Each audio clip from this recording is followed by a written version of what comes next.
I've always been a fan of the styles in the early 1920s and 30s. Today I'm going to show you how to easily achieve a look inspired by those decades and perfect for this fall season.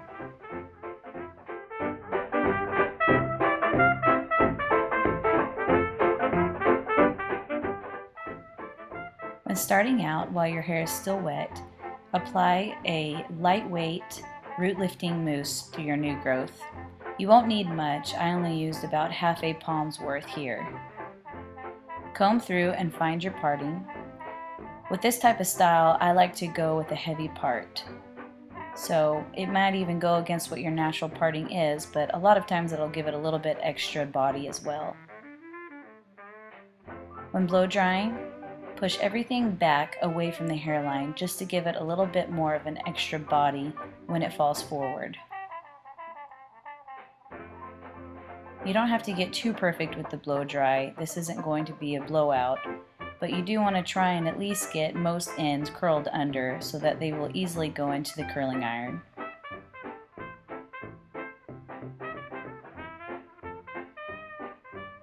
When you get to the top section, work your way back.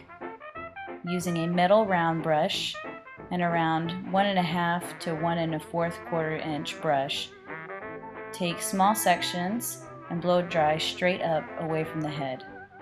When finding your next section, brush everything forward. It doesn't have to be perfect. And just grab handfuls of hair and try to get the brush as straight on top of the head as possible. And just put the heat directly on the hair. With this style, I like to brush the front hair or the fringe forward and roll forward towards the face rather than back because of the way that I want it to lay across my forehead.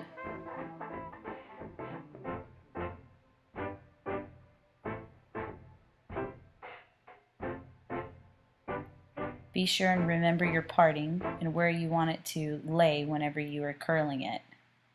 Here I'm going back through and putting extra heat on my part so that it will come back where I want it to when I'm ready to curl it.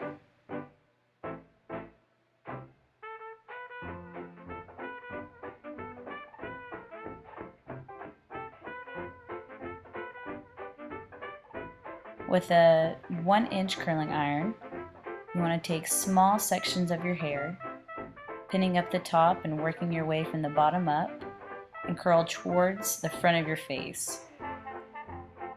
So instead of bringing the curls straight out from the head, you want to pull them almost straight out and forward at the same time, so that everything is coming towards your face. This works great for shorter hair and for longer hair. If you have longer hair, just do the same things. Just make sure that you're pulling everything towards the front of your face. Just work your way through each section and be sure not to brush through with your fingers or a brush until the time is right.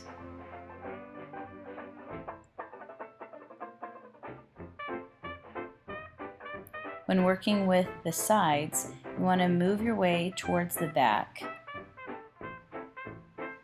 You'll notice that I'm actually starting at the base of each curl with the curling iron.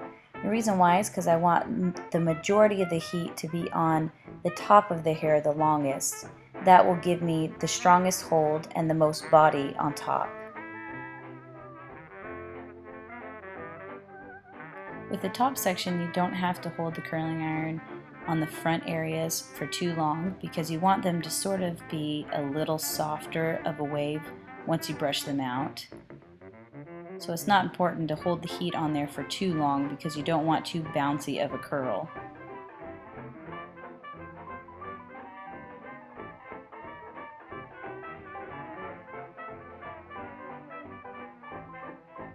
You'll notice I'm actually kind of pulling on the curls. After I curl them, I kind of pull them down in a way just to sort of take a little bit of the bounce out. I have a lot of hair though, so I sort of have to work with not letting it get too big, but if you're somebody that happens to have a little bit finer hair or it's harder for you to get more body, you might want to kind of push up on them and make them a little bit more bouncy as you're curling them. In that front section, you're just going to pull it as far forward and in front of your face as possible. And there you have it, nice and bouncy. I'm going to take a soft bristle brush. This is a gouache brush, but also the Mason Pearson brushes work awesome as well. This one I just happen to really like. And you're going to brush through the curls. And you want to make sure that you try and get a bristle through every single hair so that it's not left curly at all, but more of just a soft wave. And you'll see I'm using my fingers to find that natural body wave that was brought out from the curls. If you have any sections of hair that seem to be a little straight and not going with the flow of it, just take your curling iron and go back over those and curl them under.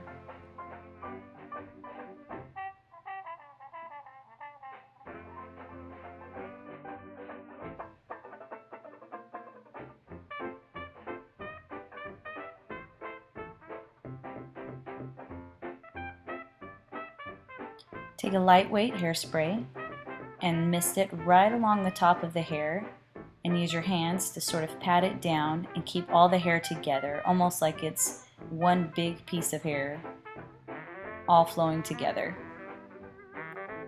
I'm going to take hairpins. I'm going to take a smaller one for that top section fringe and then a bigger one, and I'm going to hold that wave in place as I begin my makeup. Moving on to makeup, I'm starting out with a very lightweight and almost neutral to my skin color eye primer. I'm just rubbing that right along both eyelids all the way up to the brows. Next, I'm taking a very bronzy and shimmery eyelid color, and I'm going to bring that right up to the crease. Not into the crease, but right where the crease and the brow bone meet. Very fallish color. I love this color.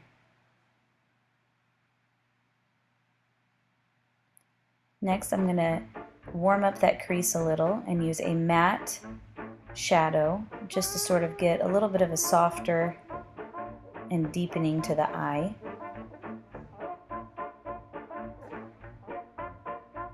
You want to pick something that's close to the same tone, just so there's like a nice warm color scheme going on through the eyes. After that, I don't want too bright of a highlight. I'm actually using something that's pretty close to my own skin tone, but has a little bit of that bronzy reflection in it. And I'm going to bring that right across the brow bone and blend it into my crease color.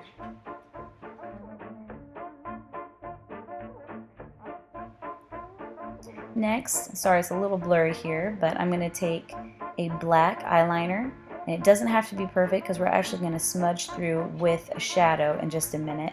But you just want to bring a little bit of an eyeliner right across the top to sort of bring out that top lid. And then I'm going to take an angle brush, and with a deeper and darker brown tone, I'm going to sort of smudge that into the liner and give it a little bit of a softer line and a little bit more of a smoky effect. This is a good trick if you don't have the steadiest hand with the eyeliner. With that same dark brown, I'm going to sort of bring that color right around to the bottom and stop about halfway through my lashes. You want to be sure that you connect that to the top line though, right there on the outer crease of the eye.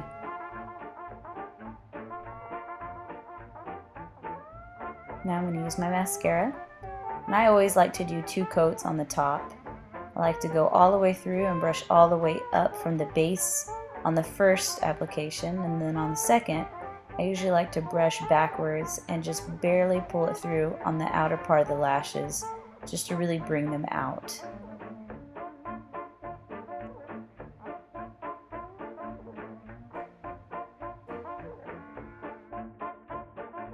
Moving on to brows, I'm going to use a very fine-tipped eyebrow liner. I'm going to start right here on the bottom and go straight up and try and give it as clean of a line as possible. You want to be sure you're using the right color for your eyebrows.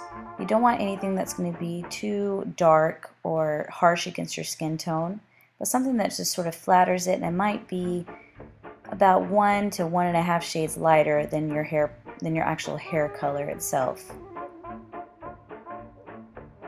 Notice I'm just lining right above the bottom, right over that brow bone, and in small strokes, filling in the top line as well. And I'm going to go through and connect those with an eyeshadow here in just a second. So I've put just a tiny bit of shadow on a brow brush, and I'm sort of almost brushing upward with my brows, and I'm trying to connect those two lines together while still keeping it nice and soft.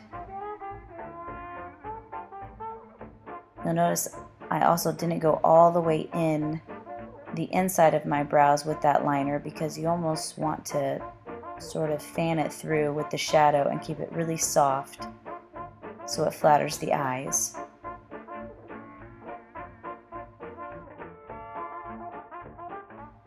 To hold my brows in place, I always like to use some form of eyebrow gel. This is actually just a clear. And I'm focusing right there, mainly on the inner part of the brows. Next, I'm going to use some of my foundation to sort of even out my skin tone. This is still a little bit lighter for me because I got a little bit more sun towards the ending part of summer, but I'm still going to use this color and just sort of warm it up with my tanner, or with my bronzer.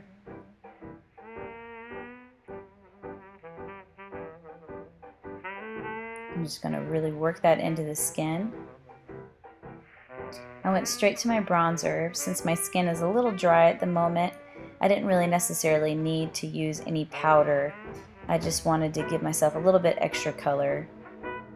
Here I'm taking a waterproof lip liner and sort of just filling in my line a little bit on my lips. I'm mainly focusing right there on the arches of the top of my lips, and also bringing the color in a little bit just so the line will be nice and blended with whatever gloss I use.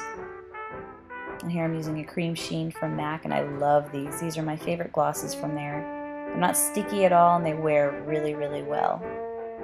I just went for something with a little bit more of a color, a little bit of a berry tone to it, just to sort of bring out the warm tones that I have going through my eyes. And there you have it. Take your clips out. Everything should still be held in place. You can kind of touch up a little bit with some hairspray. Thank you for watching, and please feel free to leave any comments or questions below.